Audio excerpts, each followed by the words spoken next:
such a short notice. Certainly this has been a tragedy when we think about a life being lost, and certainly my heart prayers go out to the family of the suspect who was shot by Detroit police. But I also want to say that I want to acknowledge just the phenomenal work of the men and women of our homicide team, our professional standards section, who worked so hard, so quickly, so that we can get this information out. As you've heard me say, we've done this many times, not just here at my time as chief in Detroit and other cities, and I know of no other time where we were able to get out information. Clearly, as you now know, following my initial early remarks, there was erroneous information being put out in social media, and I was very concerned that the information being put out was inciting violence. And as many of you know, a group gathered at the scene of where the shooting took place. Rocks, bottles, in some instances a water cooler were hurled at the officers, so it became very violent. And so I knew how important it was to get this out to the viewing and listening community. So I'm going to go through the facts as we know it right now. Again, I stressed it. We're still very early in this investigation, but we have enough to move forward. So again, at 12:35 this afternoon, units from the 12th Precinct and Gang Intelligence arrested a Darnell Sylvester on an active federal DEA arrest warrant for drug distribution. Mr. Sylvester was being arrested without resistance. And when we go through the videos, I will point out Mr. Sylvester and certainly Mr. Littleton, who is the suspect who was fatally shot. A second individual, Hakeem Littleton, was not being arrested, but was present as well, and you'll see that in the video. As officers were taking Mr. Sylvester into custody, Mr. Littleton began to reach in his left cargo pants pocket. Again, as we play the video several times, you will see that. A witness at the scene told investigators that Mr. Littleton stated, and I'm not going to say it in the exact verbiage, but basically that you're not going to take my man. In other words, the interpretation is take him into custody. He then drew a handgun from his left pocket. Mr. Littleton then fired a shot at one of our police officers at close range, narrowly missing him. Now, when you see the video, I would estimate that the suspect was probably 2, at most 3 feet from the officer. You also see that as Mr. Littleton raised the gun in his left hand, he was pointing directly at the head of the officer. At this junction, we believe that 3 officers returned fire, and you will see that in the video. Mr. Littleton continued firing his weapon even as he was on the ground. Officers have recovered 4 casings at the scene consistent with the weapon possessed by Mr. Littleton. So I want to show you the weapon that he was armed with, because you won't be able to see this in the video. This is a .25 caliber blue steel semi-automatic pistol.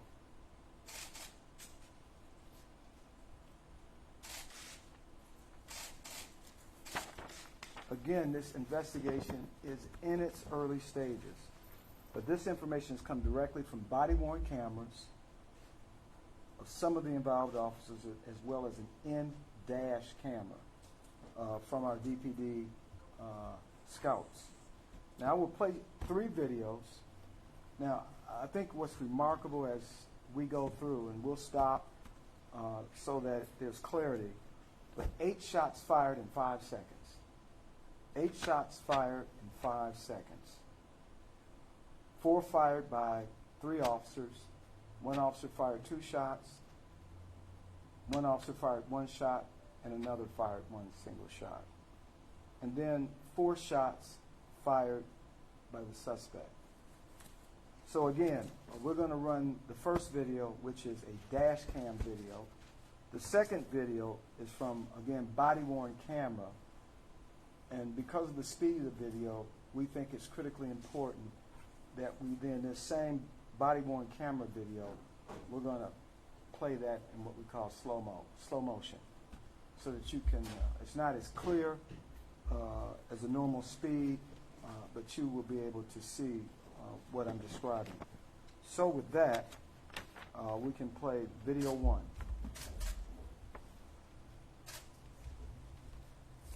So stop here for a moment. So what you see here, police cars coming up on the scene. There were a total of 4 scouts in the area. Police officers getting up. The gentleman wearing the white T-shirt was the focus of their investigation. He was the individual being arrested. Okay, you can start it again. Puts his hands up. He doesn't offer any resistance. Now stop right here. He's on his knees. The individual in the orange T-shirt standing very close to where his associate is Mr. Littleton. Okay, you can roll it again. Yep. Can we back up? Because it came up a little quicker. So at some point, you just back up to the point where I described he reached. So he's got his hands up. He reaches in his left pocket. As you can see, he's leaning down. He right at this point pulls out a gun and he fires directly at the officer. We believe, based on our investigation, at that point he fired 2 shots in quick succession. This officer is a hero. Even though he was being fired upon, he did not have his gun out at that time, and he pursued this individual. And if you could roll the tape.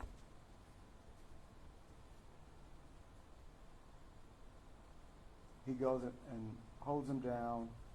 We believe as he was going to the ground, the suspect, Mr. Littleton, fired 2 additional shots. In our investigation, we have recovered, again, 4 spent casings. The first 2, where you saw him in an upright position, there were 2 casings found in close proximity. And then at the point where he's gone down because the officer pursued him, was trying to stop him or stop the threat, 2 additional shots were fired. And that's when the other officers fired shots.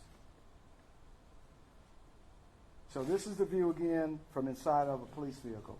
Let's go to video 2. And again, video 2, is it, can we, was that video 2? No, this is the slow, no, video 2, not the slow-mo. Video 2 at the normal speed.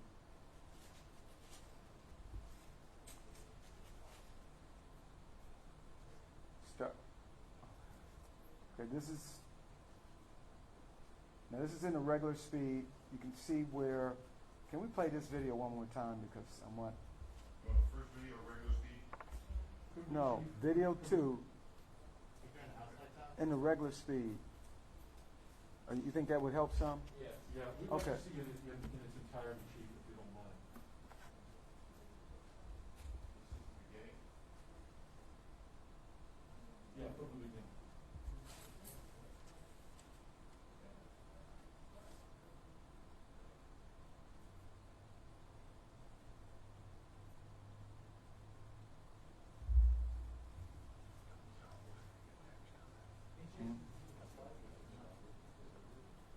I know, it didn't. The next one's a slow motion, Chief. Okay, can we play this? This is the same body-worn camera video, just in slow motion.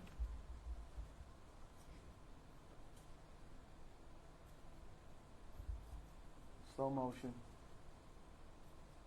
Stop right there. So at this point, this is where he reached out and pulled the blue steel semi-automatic pistol out of his pocket. Okay, continue. He raises his left hand, stop, 1 shot. You can see the smoke coming from the muzzle. Continue. Second shot, the officer, as he runs away trying to gain control, 2 shots are fired at some point while he's still in a semi, not upright, and that's where we found the 2 additional casings. Would anyone like to see that video one more time? Would that be helpful? Can you see the whole thing off the top, Chief? And just run through it? Yeah, Okay. just let it run, put it through. Okay, let's just go through. Can you turn the lights off? The lights be turned down? You know, I'm not.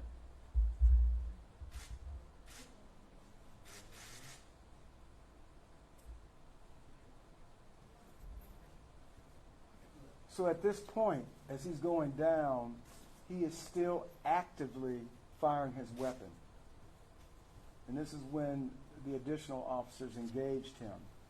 But I just want to make note, as you can see in the video, that the officer who was initially fired upon showed tremendous courage in pursuing an armed suspect who clearly fired 2 shots in his direction. And it's simply a miracle that he wasn't struck in the head. We don't know how close, because he was aiming the pistol. As you can see, once he raises his arm, could you just stop the video right there? And you can see the officer 2 to 3 feet away, aimed directly at his head, but a miracle, he wasn't struck by gunfire.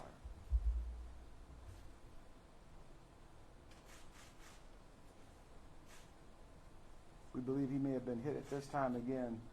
A total of 4 shots were fired by officers. A total of 4 shots fired by the suspect.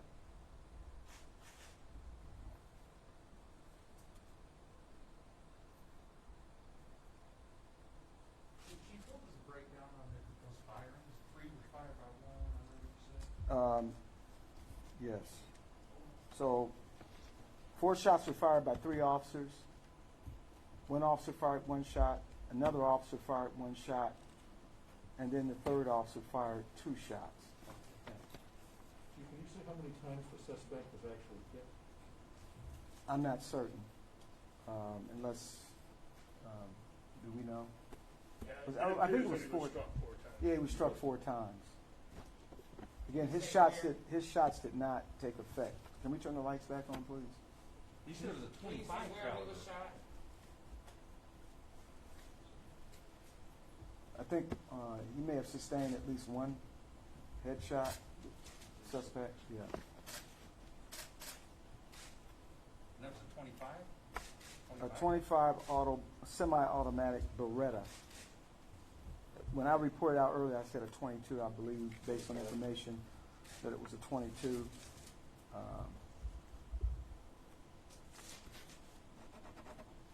Anything to say, Chief, about, you said earlier that people are putting out false information that you think is leading to, anything Well, to say? it was clear during the early phases of this investigation. Once protesters got on scene, there was significant agitation.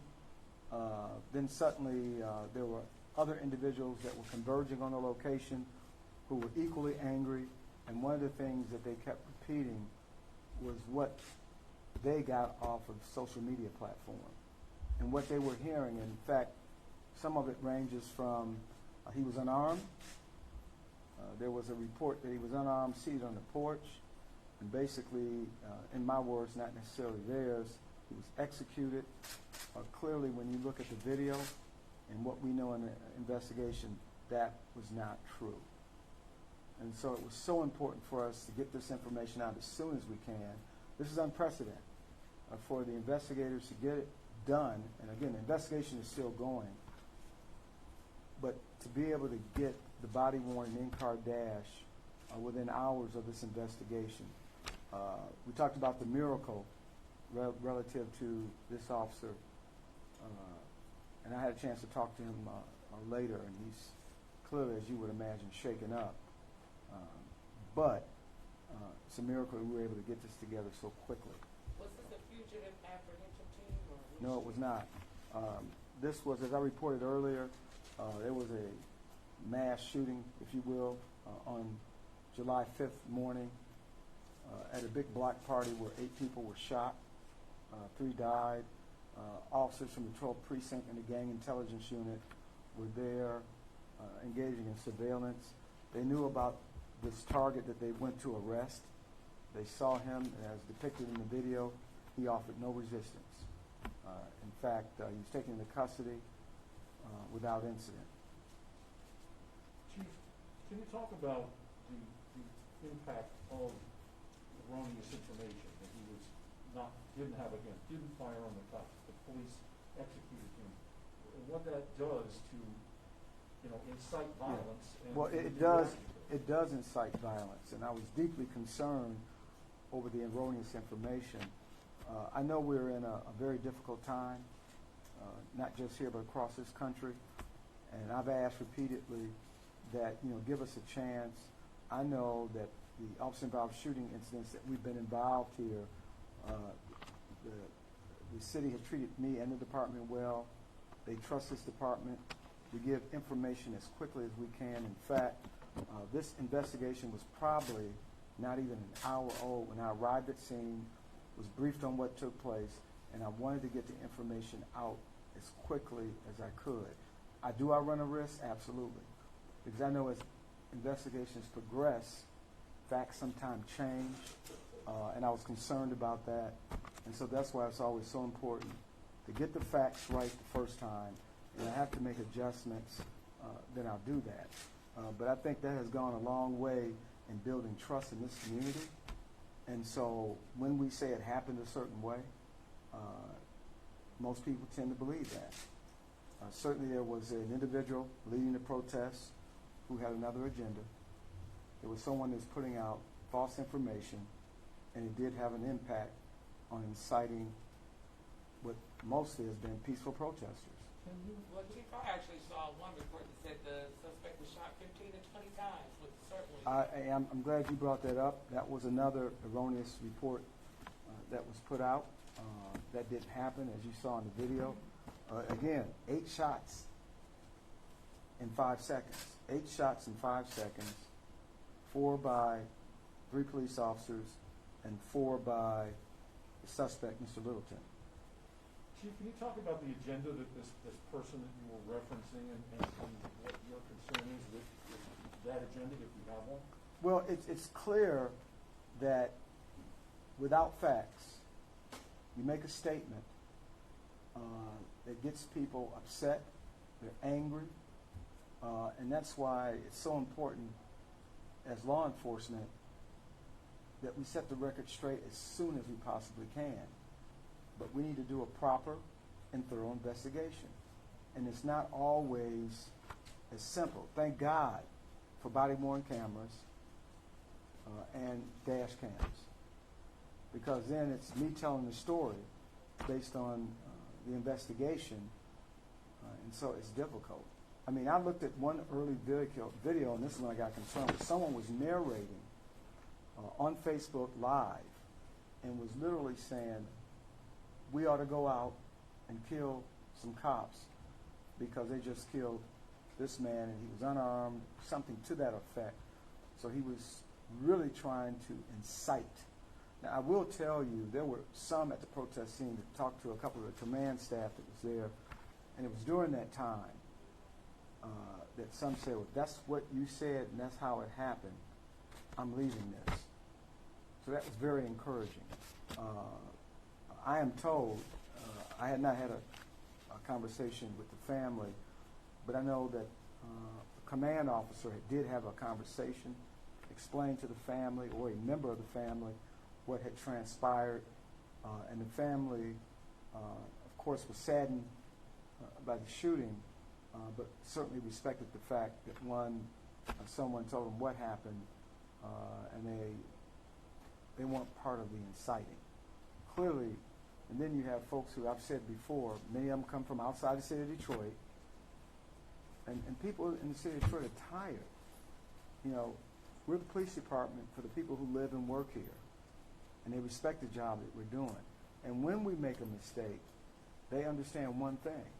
We own it, we're transparent about it, and we do what we need to do so that there's not a reoccurrence. Anytime an officer has to use deadly force, it's very serious. We know it, and the officers know it. Chief, given that you're releasing this video, do you still fear that there will be agitators who will refute this and say that this is Detroit's George Floyd and try to push a different narrative. I don't think so. I won't even buy that. I really believe that, you know, most Detroiters, and certainly if this department, you know, did something wrong, I think they have enough trust in this chief, this executive team, that we're going to do a thorough, unbiased investigation. We run a risk when we put information out like this early. But, you know, it's the city. We have to manage. And so we understand that putting out information sooner than later is proper. You know, if you think about what happened in Chicago with the tragic shooting of Jaquan McDonald, it took a year. I mean, how do you build trust? And the mayor supports this. You know, we're in constant communication. He understands. And so he understands the necessity to get this information out and get it out timely. Some of my staff would tell you if I could have gotten it out an hour ago, 2 hours ago even. But I wanted to make sure that what we put out was something that your viewers, your listeners could grasp and not just rely on me standing there talking. But again, within an hour in investigation, I essentially said what happened, and the video shows that. Did Yes. the mayor give you any advice? The mayor, did he give you any advice? We talk all the time, so I mean, in terms of this incident tonight. we talk, we converse, we bounce things off each other. The mayor trusts me to make decisions, and if I make a bad decision, it's my decision. But the mayor trusts the decision making. So he was fully watching things as they transpired. Oh, we've been talking. I've called the president of the police commission within that first hour to advise Mr. Bell of the events. He appreciated it. I said it's very early in the investigation. And just like when I briefed the mayor, this is what I know now. We know these things evolve and things change. And while you see the video, we may get additional information in the next 24 hours. I mean, the video's not going to change. But there may be some facts that we... Video again, would you mind just showing it? Yeah, we'll do it one more time and I'll shut it down. Right, and just let it go in real time Okay, so that the we'll let- folks who are calling and Remember there saying, are 3 video clips. And I'll shut it down after. Yeah, please play it off the top through the front of it. Can you let them, we need to see the video again. look at the video, please, just so they can... Do that at the end. Can we do that? Off the screen. Can you start it from the beginning? Is everybody ready?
I want to take note, at some point you see what appears to be the officer kicking something that was the suspect's gun. That's, when you saw the kicking motion, he was actually kicking the gun away from the reach of Mr. Littleton. Can we turn the lights out? I'll take a few more questions. Chief, can you talk about the officer who was fired at? I mean, he kept advancing and actually made what would have been an arrest had the suspect not expired. So the question is the quality of the police work that the officer was fired at. This officer is a hero. He is what I describe as an American hero. Despite being fired upon, and you saw it with your own eyes, he continued to advance. he didn't even have time to take his weapon out. He advanced. He wanted to secure, by putting his own life in jeopardy, he was trying to secure this suspect and minimize the threat. And were either fires twice, another officer fires once, another officer fires once. 4 times, you said? Middleton said 4 times? Not the 10 or 15 that was out there in the press? I just said to you, not even a few minutes ago, that the rumor that was circulating on the social media platform, I don't know which one, that was erroneous. We don't know where folks are getting that information. Yes, and I want to be honor your question. Thank you very much. Yes. So just either of these 2 individuals, Mr. Littleton or the man who was arrested, do either of them, to your knowledge, have any connection to the July 5th shooting? We don't know that. Okay. We know that where the shooting took place, it was a large-scale block party. We do know that there was a local gang involved. We know, based on our intelligence, that both Mr. Littleton and Sylvester had ties to a local street gang. But we were there today to make an arrest of a person who had an outstanding active felony warrant for drugs. And again, he never resisted. He was taken into custody without incident, as you saw. Okay, and just a little bit more about Mr. Littleton, his full name, age, just sort of that. I don't have that information. Okay, but his first name is Hakeem? Hakeem, yes. Does he have a criminal record? He seemed pretty desperate to shoot. He does have a criminal history. He was on active probation, if my memory serves me. That's correct, for unarmed robbery. Active probation. It was unarmed robbery and a weapons charge. And I think he was set to go off probation in the year 2021. And he's 20 years old? Am I 20 years. 20. 20, okay, thank you. Chief, can you talk at all about the atmosphere that your officers are operating in, and how quickly things can change on them, and how much more difficult the job is today than it was even 6 Well, months as I've said, certainly policing today is a challenge. I am proud of the men and women who go out each and every day. We certainly have been managing protests now since late May, and at different times throughout the protest, the officers took a barrage of insults, they had objects thrown, they were attacked, and so really just the professional decorum. And again, it's been a tough time, but I think what's so different here in the city of Detroit, our police officers and I know that by and large the Detroit community supports this department. They support us. I know I've had numerous conversations with community members all of the time, not just from Detroit, but in the metro area. I know Deputy Chief Todd Bettison, who spends a substantial amount of time in the community. We talked about our local activists who have supported us. I met with a group of activists 2 days ago to talk about issues that we could work on together. It was not a hostile meeting.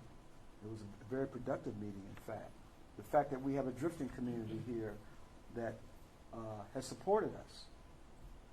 And so this is called relationship building. We don't start building relationships when something goes wrong. This is part of the fabric of the Detroit Police Department. Critically important. Now that young man, the gentleman who was shot, did the officers either know or suspect that he might have been armed and dangerous? They didn't know anything about, well, let me back up.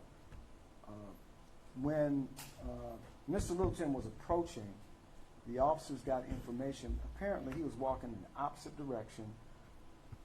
He observed that his friend or associate was being detained and arrested. That is when he turns around and walks in the direction of the officers. He didn't try to flee. He walked in the direction of the officers. So he was clearly, some comments were made. He was angry, as I indicated in my initial briefing, about his friend being arrested. And without hesitation, he removed a handgun from his left pants pocket.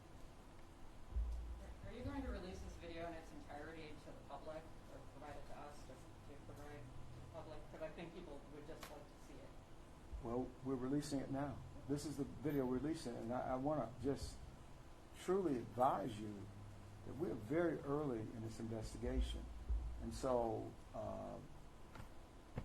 I just ask that you be somewhat patient, and but we'll get you whatever you need. This is about transparency, and this is how we conduct our business each and every time. And Chief, in terms of the protest itself, with the officers engaging the protesters, vice versa, how many people were arrested, and anything you want to share about that? There were 8. Last count, there were 8 arrested early on when the violence started. And again, I want to stress, you use the word engage. The violent core of the protesters present engaged the officers.